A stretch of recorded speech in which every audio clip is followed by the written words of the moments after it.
कि सभी श्रद्धालु अपने सामान की सही व्यवस्था करें। एक कमरे उत्सव के सावधान रहें। यात्री हूँ, अपनी यात्रा पे हूँ।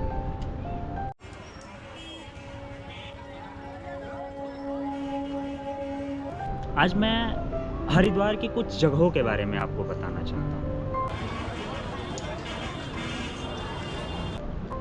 मैं बताना चाहता हूँ कि हरिद्वार की आत्मा जो हर की पौड़ी है, मां गंगा के, आप बस वहीं तक सीमित मत रहिए। आप जब कभी हरिद्वार आते हैं तो आपको और किन जगहों पर जाना चाहिए, उन जगहों को जाकर एक्सप्लोर करना चाहिए, क्योंकि हर जगह की एक अपनी मान्यता है, हर जगह की एक अपनी कहानी है।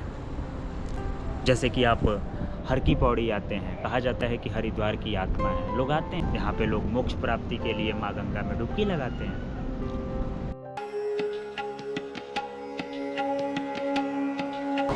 लोग अपने श्रद्धा के हिसाब से दान पुण्य कर रहे हैं,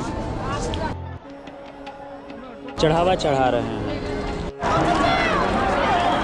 लोगों का पहनावा, उनका प्रभु के प्रति, माँ गंगा के प्रति अपना समर्पण, दान दक्षिणा, ये सब कुछ भाव ही तो है। जिसकी जितनी श्रद्धा है वो भाव से कर रहा है। कुछ लोग अभाव में भी अपना भाव दिखा रहे हैं कि नहीं, हम इतना ही कर लें। और यही सब कुछ तो सुंदर बनाता है, हमारी संस्कृति को बढ़ाता है, दिखाता है। संकल्प का स्वर इतना हो कि इस पार के भक्तों की आवाज उस पार और उस पार के भक्तों की आवाज इस पार पहुंचे।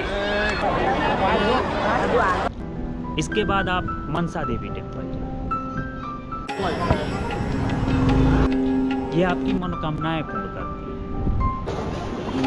रुक जाओ बहन, रहने दो। आपको हर की पौड़ी से ही माता का टेम्पल भी दिखता है। और इसके बाद से आप चंडी देवी जाइए।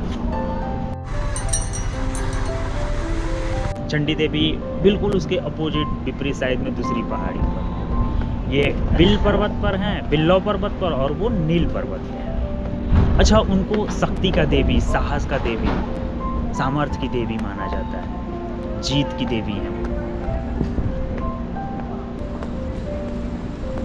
अगर आप घाटों को एक्सप्लोर कर रहे हैं तो, और अगर आपको शोरगुल से खुद को दूर करना है, एकांत में ले जाना है, माँ गंगा का शांत रूप देखना है, तो हर की पौड़ी से कुछ दूरी पर एक घाट है जिसका नाम है विष्णु घाट, जहाँ पे फ़िलहाल मैं बैठा हूँ। यहाँ पे माँ गंगा का वो रूप नहीं दिखेगा जो आपको हर की पौड़ी में दिखता है, ज़्यादा दूर भी नहीं है। अच्छा, वैसे तो हरिद्वार जब हम आते हैं तो भगवान शिव से और सती से ही इस जगह की मान्यताएं हैं, लेकिन इतने सुंदर जगह पे भगवान विष्णु का होना और विष्णु घाट का होना, ये अपने आप में एक कहानी बन जाती है। यहाँ के स्थानीय लोगों की ये मान्यता है कि भगवान विष्णु वहाँ पर तपस्या के लिए या फिर साधना के लिए बैठते थे। ये वहाँ के लोगों की मान्यता है, लोगों की भावनाएं जुड़ी हुई हैं, लोगों का आस्था है। और आप वहाँ पर जाएंगे तो इस चीज़ को महसूस भी करेंगे। आप वहाँ के साथ शांत वातावरण में खुद को शांत पाएंगे, खुद को खोज पाएंगे।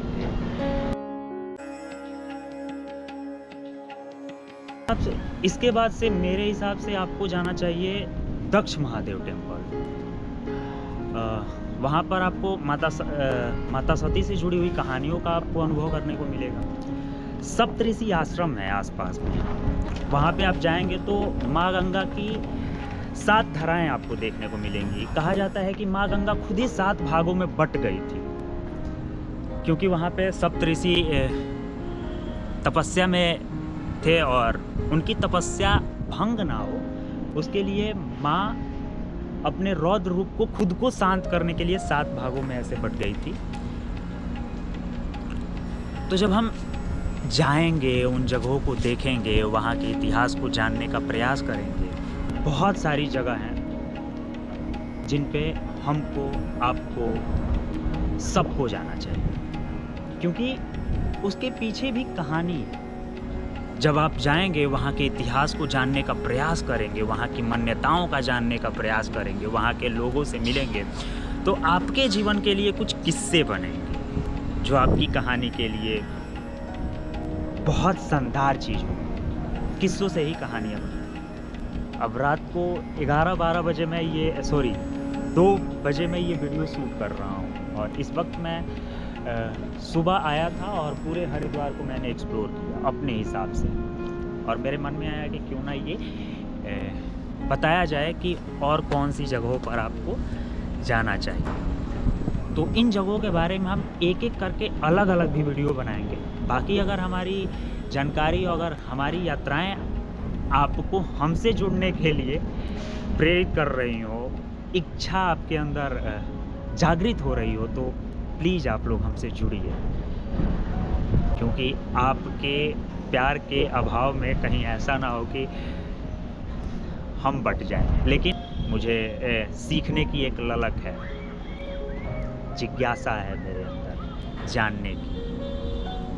लगा हूँ किस्से और कहानियाँ बुनने में, कर रहा हूँ, मज़ा आ रहा है मुझे।